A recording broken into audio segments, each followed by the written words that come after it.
quiero compartir el tema que he titulado tibieza espiritual. Hay dos preguntas que me hicieron en el pasado un buen amigo, y a la primera supe contestarle con mucha facilidad, pero a la segunda me costó un poquito. La primera pregunta que él me hizo fue: ¿cómo estás? Y yo respondí como solemos responder cuando queremos quitarnos a alguien de encima: bien, y ya, ok, pura vida, bien, bien. La segunda pregunta fue que me tomó por los brazos, me miró a los ojos y me dijo: ¿cómo estás espiritualmente?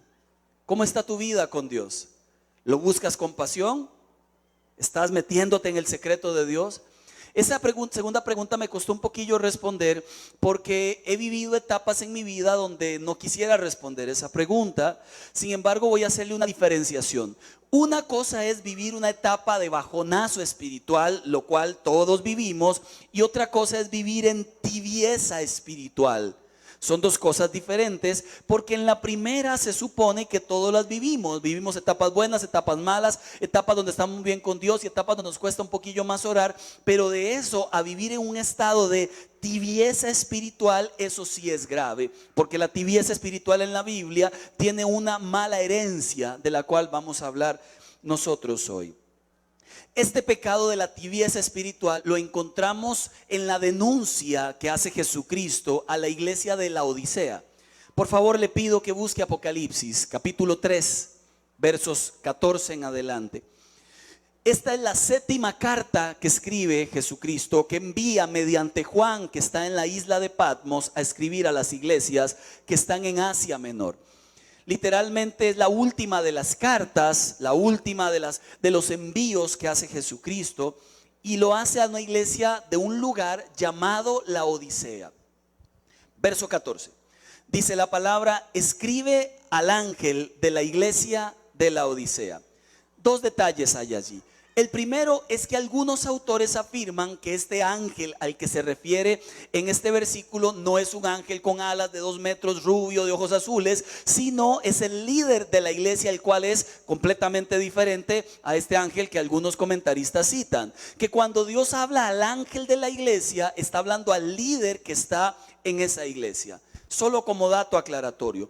Lo segundo es que Laodicea era una ciudad muy concurrida, porque imagínense que quedaba donde está Maxipalí, un lugar donde llega la calle que va a Cerrí, llega la calle que va a Higuito, lleva la calle que va a San Miguel, lleva la calle que va a San Juan de Dios, y literalmente es un punto de encuentro de muchas calles. Así era la ciudad de Laodicea, un lugar donde muchas calles se encontraban, mucha gente llegaba a esta ciudad a hacer comercio. Quien la bautizó como Laodicea fue Antíoco II, que como dato curioso le puso el nombre de su esposa, o en honor a su esposa. Resulta que la esposa se llamaba Laodice y él bautizó a la ciudad como Laodicea. Curiosamente, el nombre Laodicea significa justicia del pueblo. ¿Saben qué hizo la esposa de Antíoco II después de que él la bautizó a la ciudad con el nombre de ella? Lo envenenó, y él murió envenenado por la esposa, que su nombre significa justicia del pueblo. Esto no tiene nada que ver con tibieza espiritual, pero me llamó la atención el dato y ahí se los dejo. Moraleja: nunca le ponga a una ciudad el nombre de su esposa. Por la ubicación en donde estaba la ciudad de Laodicea, resulta que no tenían agua propia. Entonces, mirando hacia las montañas, resulta que allá en una ciudad muy cercana llamada Hierápolis subían las aguas termales y se veía el humillo de las aguas. Pusieron cañería desde Laodicea hasta la ciudad alta donde estaba Hierápolis, y desde allí traían el agua. Esto quiere decir que el agua caliente que se veía ya hirviendo venía por el acueducto, bajaba. Cuando llegaba a la ciudad, esta agua no llegaba hirviendo, tampoco llegaba fría, sino que apenas llegaba tibia. Los gentes que visitaban la ciudad de Laodicea, los extranjeros, pasaban por la ciudad, pedían agua, y el agua que salía era tibia. Ellos tomaban agua tibia y era lo normal ver a gente tratando de vomitar, porque el agua tibia les producía más bien náuseas. Jesucristo, fiel a su estilo, toma cosas de la cultura, datos de la cultura, circunstancias que la gente conocía para dar enseñanzas espirituales. Esta es una de las enseñanzas que da. A partir del agua, compara la vida de la gente en la Odisea con el agua que llegaba a la ciudad de la Odisea. Pero la segunda comparación que hace es bastante interesante, que se la voy a decir y luego se la explico. La ciudad de la Odisea tenía tres grandes áreas. La primera era que era una ciudad de muchas operaciones bancarias. La gente llegaba a la ciudad a hacer comercio, entonces las operaciones bancarias eran de día y de noche. Lo segundo era que la industria de tejidos era lo que sostenía a la ciudad. Entonces la ciudad se caracterizaba por tener y vender telas negras brillantes, y además súmele que la ciudad se caracterizaba por tener escuelas de medicina muy prestigiosas, principalmente hacia el área de los oculistas. Estas tres áreas que son culturales y pertenecen a la sociedad, Jesús también las toma para dar lecciones acerca de lo que la iglesia dentro de la Odisea está viviendo. A pesar de todo esto y de que la iglesia en la Odisea parecía irle muy bien, bueno, Jesús le manda una carta, pero escuche qué carta.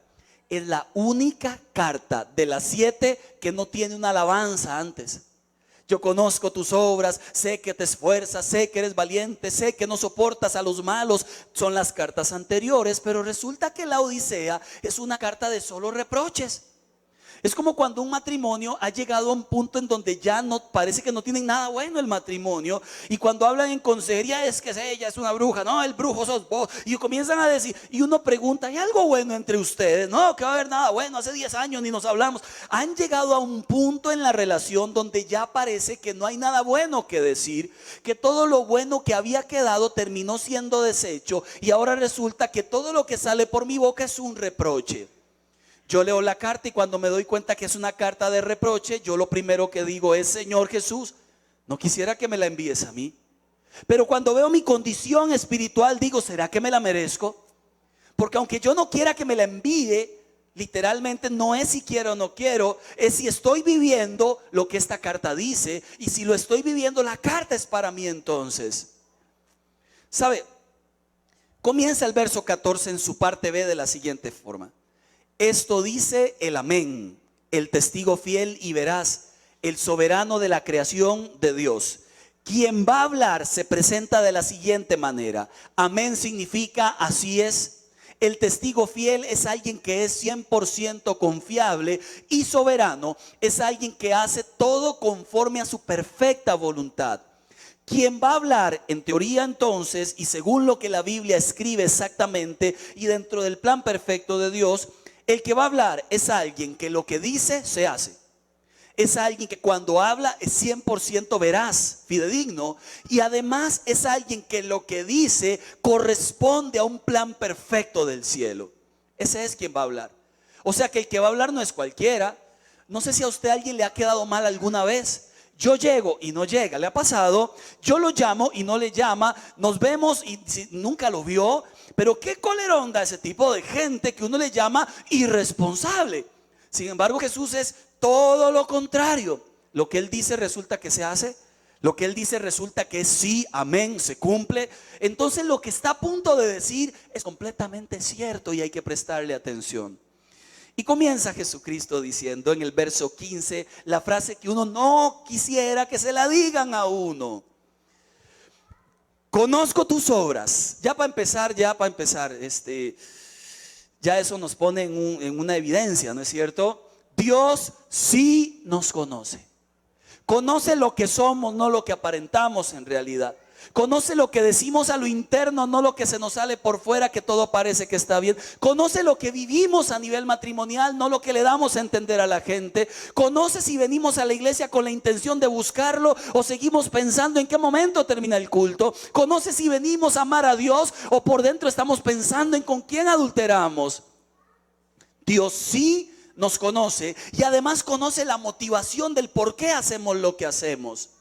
Yo puedo construir 40 casas más, pero si estoy lejos de Dios, de nada me sirve al final de la historia. Dios sí conoce nuestras vidas, nuestras obras, lo que hemos sido, lo que somos, y delante de Él no hay absolutamente nada que sea oculto. Dentro de este conocimiento vasto de Dios, le dice a la iglesia de la Odisea una frase que es de asustarse, de alarmarse.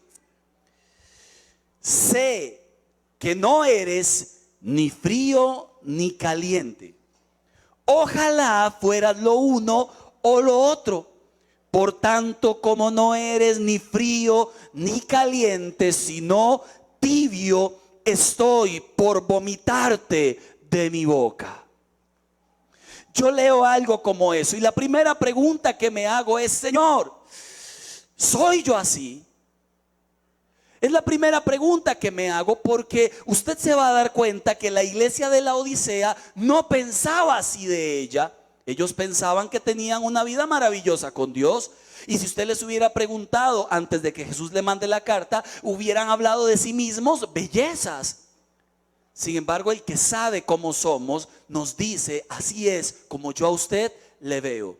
No lo veo ni aquí ni lo veo allá. Siempre lo veo con la frase de: ahí vamos, más o menos. La verdad me cuesta mucho. Eso del cristianismo es difícil. Orar a veces, ayunar nunca. Leer la palabra, ¿qué es eso? Literalmente. Y oraciones, bueno, cuando oran en la iglesia los martes ni me aparezco, viernes de vigilia tampoco. Y además vengo tarde al culto. Literalmente lo que le estamos diciendo a Dios en pocas palabras es: tibio soy, Señor. ¿Sabe qué es el problema de algo como eso? Que la consecuencia de un tibio es ser vomitado por la boca de Dios. Y cuando se habla de vómito es porque algo que está delante de nuestros ojos es repugnante a tal punto que nos produce vomitar. No se vomita por nada. En este sentido, la tibieza no es solo una condición mediocre, es terriblemente mala. Al no tener agua, una vez más, tenían que traer agua de allá. Veía, lo que está diciendo esta historia es algo sencillo. El agua tibia no sirve para los demás. Un cristiano tibio no sirve para el reino, porque la gente no puede tomar de él. Y como no pueden tomar de él, entonces ¿para qué sirve? Si la idea de un creyente era para que la gente tomara de su vida y que con su vida compartiera la vida de Dios a los demás. ¿Sabe qué es lo interesante? Que Jesús no les acusa de inmoralidad sexual, no les acusa de ser mentirosos, pervertidos, calumniadores, hipócritas, falsos. Les acusa de un pecado que es gravísimo, entiendo yo después de leerlo 10 veces. El pecado de la autosuficiencia. Estoy bien, tengo lo que necesito, Dios me ha bendecido económicamente, ya no tengo casi necesidad de muchas cosas, entonces ya no ocupo tanto a Dios. Puedo salir a la mañana sin orar, puedo caminar sin buscar su presencia, puedo vivir la vida tranquilamente, que ya Dios no lo ocupo tanto. Soy autosuficiente. Si me enfermo, ahí está el hospital, pero no busco la oración. Y a veces es bueno tener crisis de vida, porque son las crisis las que nos acuerdan cómo buscar de Dios compasión. Esta es una iglesia de la Odisea que está bien, que no tiene mucho problema, que se la tira bien, que económicamente está bien, metida en una ciudad donde le va bien. Y adoptaron la cultura, se sintieron autosuficientes. No ocupo orar, no ocupo lectura, no ocupo disciplina, no ocupo compartir la fe, no ocupo ayudar a otros. Es el mismo orgullo, pecado de los escribas y fariseos. Se acostumbraron a la vida light. Voy a la iglesia, sirvo un poquito y al final listo, misión cumplida. Estoy convencido que el cristianismo auténtico no afirma: ya hice lo que tenía que hacer y cumplí mi cuota. El cristianismo auténtico afirma: ¿qué más puedo hacer por ti, Señor Jesús? Tiene que ver con ser alguien amante de Dios y como consecuencia hacer las obras de Dios. ¿Sabe? Ahora que construimos la casita, a mí me encanta estar ahí. La verdad es que luego me encantó más porque llegó muy poca gente, éramos 2 o 3 a veces. El jueves tomo una lata, quitando las latas viejas, veo la lata y digo: me voy a cortar. ¿No le ha pasado algo como eso? Que alguien le dice a usted: hermano, no llame al mal. Mire, literalmente me pasó, porque me voy a cortar, dije, no andaba guantes. ¿Y qué cree? Una lata se clavó en un dedo, tétano santo. Entonces vuelvo a ver mi dedo y ya fui a rociar toda la casa, no con la sangre del cordero, sino con la sangre de mi dedo, porque encima las yemillas son fregadillas, ¿verdad? Sale sangre como si fuera un corazón. Me amarro el dedo, veo el dedo y yo dedo atravesado. Sigo trabajando, pero nadie le explica a un pastor que una cinta métrica grande y gruesa tiene filo. Entonces mido el techo y la suelto, pero dejo el otro dedo y corta. Ya ahora era dedo izquierdo y ahora dedo derecho. Yo veo los dos dedos y de verdad, si la sangre sale, yo me los estripo a sacar toda la que puedo, me lavo con un poquito de agua, me lavo el otro y ando con los dos dedos así. Entonces dije, voy a terminar la fachada clavando. Por eso soy pastor. Le he dado con ganas, no al dedo, pero sí a la mano. Y se puso como un tamal la mano. Ya era dedo roto, mano hinchada. Entonces dije, como no puedo usar las manos en trabajos de hombres, entonces tengo una gran idea. Voy a medir las tablas y se las voy a dar para que ellos las corten. Voy y mido la tabla y resulta que la mido 10 centímetros menos de lo que debía medir. Mire, yo dije, no, Señor. Cuando estoy a punto de hacerme la pregunta, ¿qué hago aquí? Debería estar orando allá tranquilo. Debería estar metido en la iglesia y orando. ¿Qué hago aquí? Resulta que tengo una respuesta. Lo hago por ti, Señor Jesús. Porque cuando amamos a uno de estos, tus hermanos más pequeños, a ti te estamos amando. Lo hago por ti. Porque cuando nos acordamos del pobre, Señor Jesucristo, de ti nos estamos acordando. Porque cuando tenemos misericordia de los que menos tienen, estamos viviendo el evangelio como tiene que vivirse. Y no importa si me huelo todos los dedos, pero la casa la terminamos. Mire, la sangre se devolvió, se paró y se hizo literalmente una...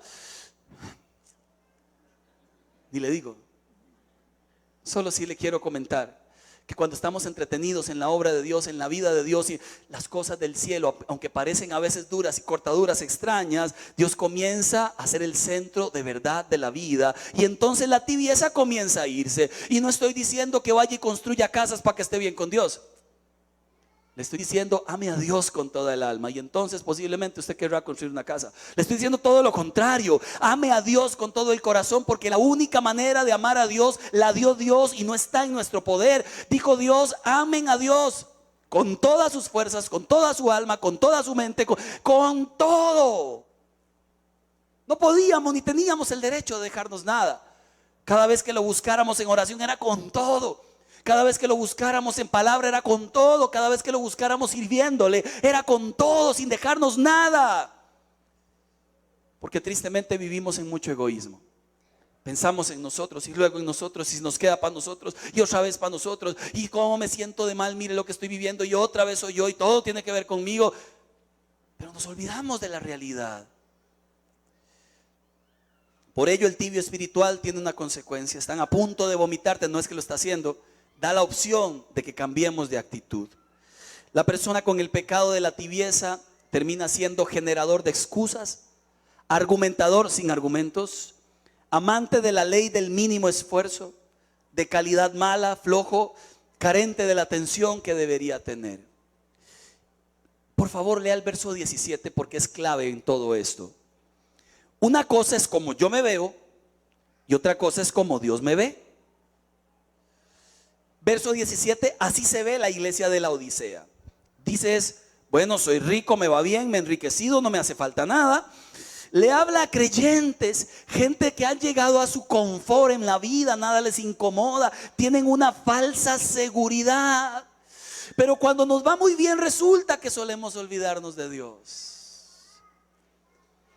Esto es lo que ellos piensan de ellos. Pero ¿qué será lo que Dios dice de ellos? Dice el verso 17 en su parte B, pero no te das cuenta de que el infeliz y miserable, el pobre, ciego y desnudo, eres tú. Resulta que mientras yo le digo a usted, hermanos, vieras qué bien estoy con Dios y él y él uno somos y caminamos y hacemos, Dios dice, no, hermanos, yo voy a explicarle lo que es Marco. Ciego, desnudo, miserable, infeliz. Eso solo lo repito de lo que dijo Jesús, que mientras nosotros tenemos un concepto nuestro tan lindo, Dios tuviera otro. Se imagina qué incongruencia de vida. Después de leer eso le hice la pregunta, Señor, ¿cómo tú me ves? Porque yo me veo a veces bien. ¿Cómo tú me ves, Señor? Cuando tú me miras, ¿qué cosas dirías de mí? Por favor, dímelas entonces para enmendarlas. He hecho una dinámica con el liderazgo y ahí está Olguita que no me deja mentir. Les mandé una encuesta a la que le llamo rendición de cuentas. Ellos entonces les escribo muchas preguntas para que me hablen acerca de sus vidas, luego me reúno con ellos, pero hay algunas que les escribo de mí, que piensan de su pastor, qué cosas debería cambiar, cuáles cosas lo hacen verse horrible y que usted le pudiera sugerir cambiar. ¿Por qué hago cosas como esas? Porque yo no veo las malas mías, aunque sé que las tengo, a veces ni cuenta me doy, pero qué bueno es cuando uno abre el corazón, porque entonces los demás le van a decir a uno lo que uno está haciendo mal y qué feo que es, pero qué bueno. ¿A quién le gusta que le digan las cosas que uno hace mal? ¿Quién se levanta, Señor, ponme a alguien en el camino que me diga lo feo que soy? ¿Quién le pide eso a Dios? No es bonito, pero es necesario.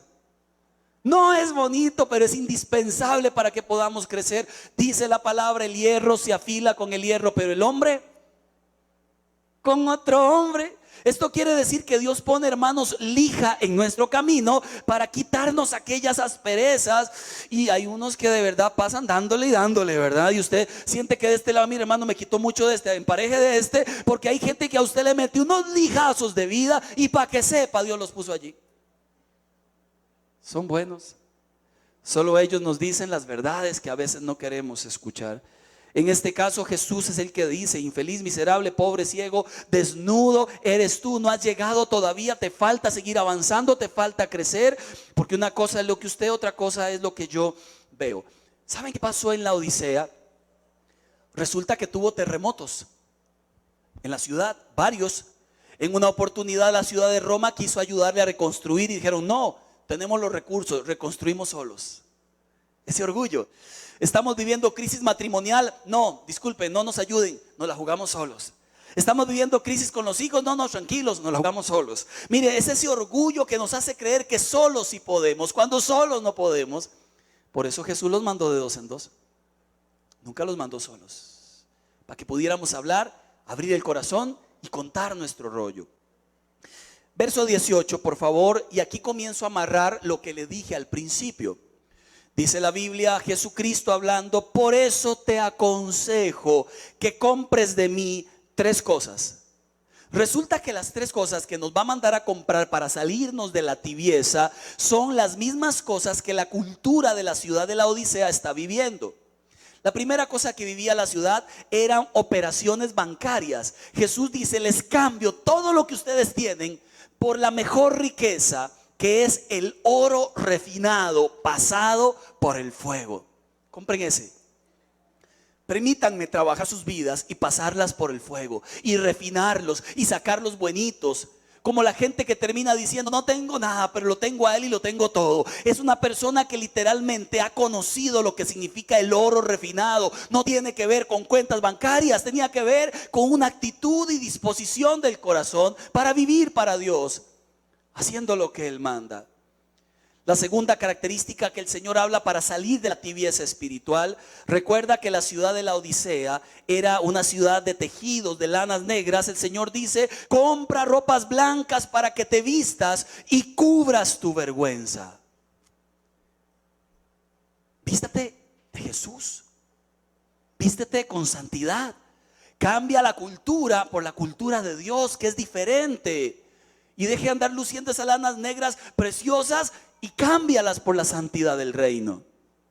Y la tercera, que es más delicada de todas: y usa colirio para que te lo pongas en los ojos y recobres la vista.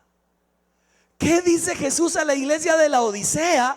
Ustedes están ciegos y no ven su propia condición. Yo sí la veo. Pero cuando se echen el colirio, yo me operé de los ojos hace 4 años atrás. Resulta que sale uno como si Mike Tyson lo hubiera agarrado a golpes en los ojos. Sale la parte negra o azul en mi caso, y todo alrededor, que es blanco, sale rojo con los vasos capilares reventados. Le dan unas gotas a uno que las tuvieron que haber hecho en el infierno. Póngase 2 en cada ojo cada 8 horas. A mí me dieron unas a las que yo tuve una reacción alérgica. Entonces la picazón fue 20 veces más.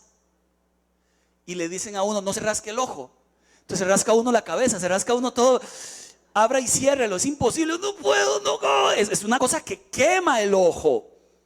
Pero después de unos 4 minutos de gritar y llorar y desquitarse con la suegra y decir todo lo que uno dice en un momento de enojo, resulta que abro los ojos, me veo al espejo y aquella cosa era blanca, blanca, blanca, blanca. Y pude ver con claridad. ¿Qué dice el Señor? Ni usted ni yo tenemos la capacidad de ver nuestros propios errores. Ni usted ni yo tenemos la capacidad de vernos espiritualmente. Ni usted ni yo podemos hacer un juicio tan honesto sobre nuestras vidas. Resulta que Él sí puede. Y el juicio que hace es diferente. Está ciego. Si te echa las gotitas de colirio, vas a ver lo que yo estoy viendo entonces. Pero hay que doblegar el orgullo. Y es una de las cosas que más cuesta. Verso 19. Yo reprendo y disciplino a todos los que amo. ¿Le gustó el versículo? Perdón, ¿puede decir una frase conmigo, una pequeña oración conmigo? Perdón, sí. Dígale: Señor Jesús, ámame. Posiblemente el Señor le va a responder: sí, entonces te voy a reprender y disciplinar. Porque al que amo reprendo y disciplino. Tiago tiene 1 año y medio, 1 año y 6, casi 7 ya. Cuando se pone camote, resulta que mi forma de regaño es la normal de Zampa. Cálmese ya, estoy cansado. Es la forma normal. Pero Jackie, que ha estudiado y que se graduó en preescolar y que sabe cómo atender chiquitos, por eso se casó conmigo, resulta que tiene una técnica muy conocida entre los que saben, que se llama el tiempo fuera. ¿Saben qué es tiempo fuera? Es como cuando un árbitro expulsa a alguien, ¡fuera! Y el tipo tiene que salir de la cancha. Entonces a Tiago se le explicó que el tiempo fuera es que cuando está camote, usted lo lleva a la silla, en nuestro caso a la grada, lo sienta ahí 1 minuto por año. Yo lo dejo un toque más, pero ya aquí sí lo pone 1 minuto por año y le dice: piensa en lo que hizo y hasta que deje de llorar se levanta de ahí. Yo al principio decía: eso no funciona. Chiquito de 1 año que va a estar entendiendo eso. Mire, llevamos 6 meses de hacerlo. Ahora lo veo cuando se pone camote y le digo: Tiago, se me queda viendo y hace esto, se va para la grada solo, se siente y cuando se va sentando es muy chistoso. Jackie me dice: pero no le ría. Le digo yo: ¿cómo no me voy a reír? Véalo, ahí va. Va solito. ¿Sabe por qué lo hacemos? Dígalo duro, ¿por qué? Porque lo amamos. No queremos un daño para él, más bien queremos protegerlo del mismo. ¿Sabe por qué Dios nos castiga, nos disciplina? Porque nos ama. ¿Sabe por qué nos dice tibio? Porque sabe que usted y yo tibios no funcionamos y cuando venga la tentación nos va a descalabrar esa tentación. O vivimos con Dios como tiene que ser, o el diablo nos hace papilla. O vivimos con Dios como tiene que ser, o no vamos a entender lo que significa: los he llamado y los he tomado por hijos. No vamos a entender nunca su paternidad. Dios está llamando a vivir una vida diferente, lejos de la tibieza, una vida en donde sí sea así, en donde nos metemos en serio y vivimos a Dios en serio. Y que toda nuestra vida gire en torno a Dios. Dios no es una agenda, un ítem más en la agenda. Dios es nuestra agenda. Y el versículo más grave de todos, verso 20, por favor. Lo han usado los evangelistas para hablarle a los inconversos, pero el versículo no es para inconversos, es para la iglesia. Mira que estoy a la puerta y llamo. Si alguno oye mi voz y abre la puerta, entraré y cenaré con él y él conmigo. Pregunta: ¿a quién le está hablando? A la iglesia. ¿No se da cuenta de una gravedad que hay en ese versículo? Él está afuera de la iglesia. Él está en la puerta diciéndole a la gente que canta, que predican y que escuchan sermones y que dan sus... Él está afuera diciendo: ¿me dejan entrar? He venido tocando la puerta del cristiano, pero hay muchos que todavía no me han dejado entrar. ¿Me dejan entrar? Cuando leí eso hice la pregunta correcta. Te cantamos, predicamos, pero no has entrado. Porque Él no entra a la fuerza. Entra solo donde hay un corazón entregado completamente. Se la tiro a nivel individual. ¿Ya entró en la suya? O nos pasa como cuando Jesús vino a la tierra, que no encontró morada donde habitar y tuvo que estar allá en un mesón tirado, en un establo terrible, para que naciera el Hijo de Dios, porque no había quien le abriera la puerta para que Él naciera decentemente. ¿Será que hoy en nuestros tiempos se vuelve a repetir la historia y tanto lo que hemos juzgado de otros lo vivimos nosotros?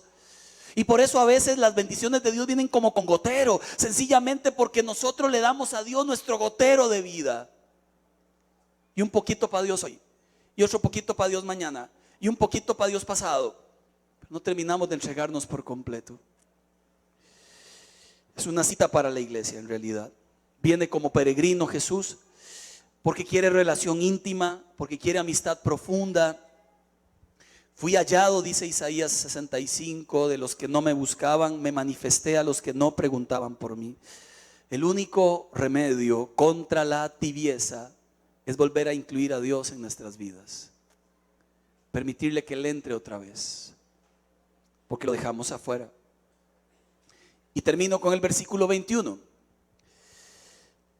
Al que salga vencedor, le daré el derecho de sentarse conmigo en mi trono, como también yo vencí y me senté con mi Padre en su trono. El que tenga oídos, que oiga lo que el Espíritu dice a las iglesias. Algunas indicaciones finales. Número 1, tenga el hábito de comenzar el día con Dios y tenga el hábito de terminar el día con Dios. Que lo último que usted vea no sea el Facebook, ni las noticias, ni siquiera una novela o menos una novela.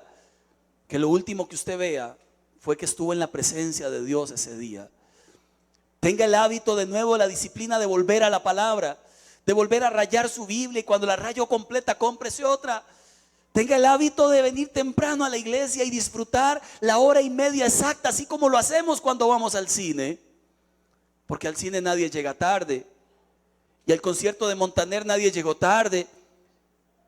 Pero a la iglesia nos damos el lujo de llegar tarde, y lo que le decimos a Dios es poco importante. Las alabanzas, poco importante. Ahí si me da tiempo para la prédica, buenísimo. ¿Saben? No es cierto. No es cierto. A Dios se le da lo mejor de nosotros, no lo peor de nosotros. La impuntualidad es una cosa terrible en nuestra cultura latina, horrenda de verdad. Deberíamos cambiarla. Quite la pésima idea de que ya cumplió su cuota. Viva para Dios.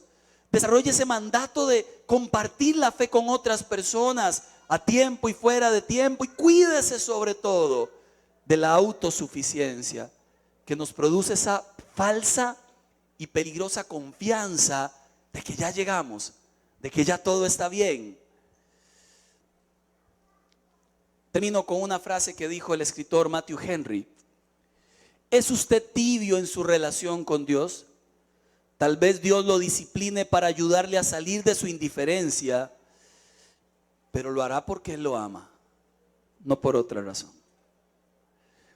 Le pido que se ponga de pie, por favor. Si podemos apagar las luces, de por sí hace mucho calor y ya no las ocupamos tanto. No se vaya, 2 minutos más, por favor. Generalmente después de una enseñanza de confrontación, de exhortación, como usted le quiera llamar, uno hace siempre un llamado y hace las preguntas de rigor. ¿Qué tanto tiene el mensaje que ver conmigo? ¿Qué tan bien estoy con Dios o qué tan poco lo estoy buscando? He hecho 1000 llamados y al final no se trata de cuántas veces pase usted al frente en un altar de iglesia evangélica. Se trata de que una vez que crucemos la puerta, nuestra vida debe cambiar. Aquí venimos solo para que Dios nos diga por dónde, pero allá salimos para hacerlo. Porque si no, ¿cuándo? A veces la burbujita donde nos metemos aquí en la iglesia nos da la idea de que qué lindo, pero volvamos a la realidad. Es en la realidad donde usted tiene que mostrar a Cristo, compartir su fe, vivir al Señor, leer su palabra, comportarse como Él manda. Y luego nos reunimos el fin de semana y le cantamos. Pero que esté Él adentro. Porque si no estuviera aquí adentro, cerremos el chinamo y vámonos para la casa. Y busquemos un lugar donde Él esté. Sería la más grave tontera de nuestra vida. Vivir para Dios sin tener a Dios. Señor, en el nombre de Jesús, yo recibo tu exhortación. Yo recibo tu palabra, Señor.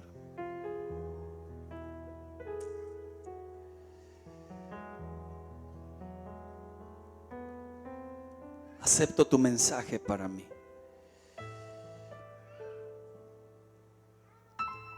Sé que puedo ser mejor. Sé que puedo darte más de mi vida. Sé que puedo buscarte con pasión, pero no lo hago. Siempre es más importante algo. Siempre es más importante alguien. Y hoy recibo tu lección de amor para mi vida. Háblame las veces que tengas que hablarme igual, o de la forma en que yo pueda entender. Porque no quiero vivir en tibieza. No quiero vivir creyendo de mí algo que tú no crees. Gracias porque en medio me sigues amando y me recuerdas que me amas igual. Que lo que buscas de mí no es una condenación, es un cambio.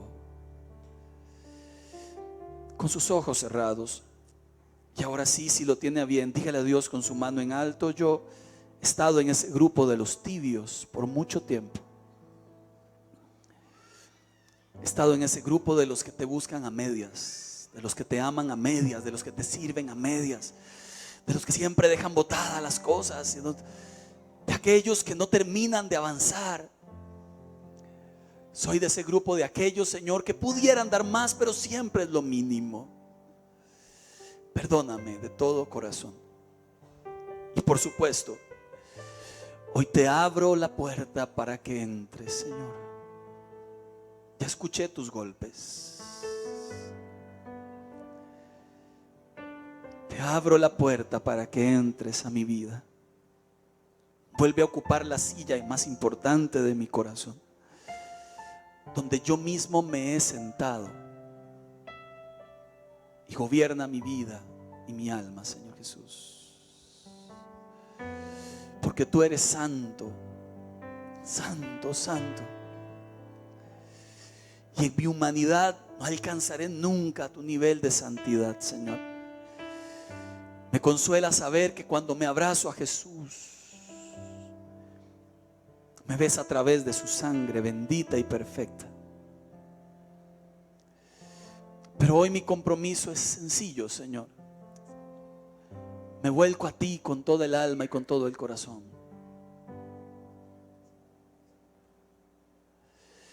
Me vuelco a ti con todas las fuerzas de mi vida. Ahora terminamos los bautismos con una canción bellísima, de verdad. Le invito a que levante sus manos en alto y se la digamos una vez más al Señor, en rendición completa a Dios.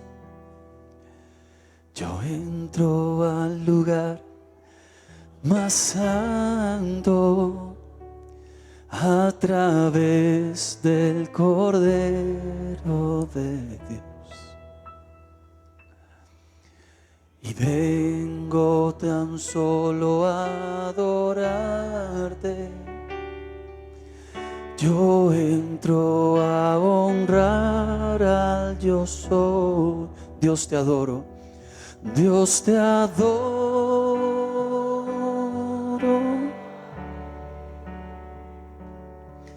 te adoro a ti.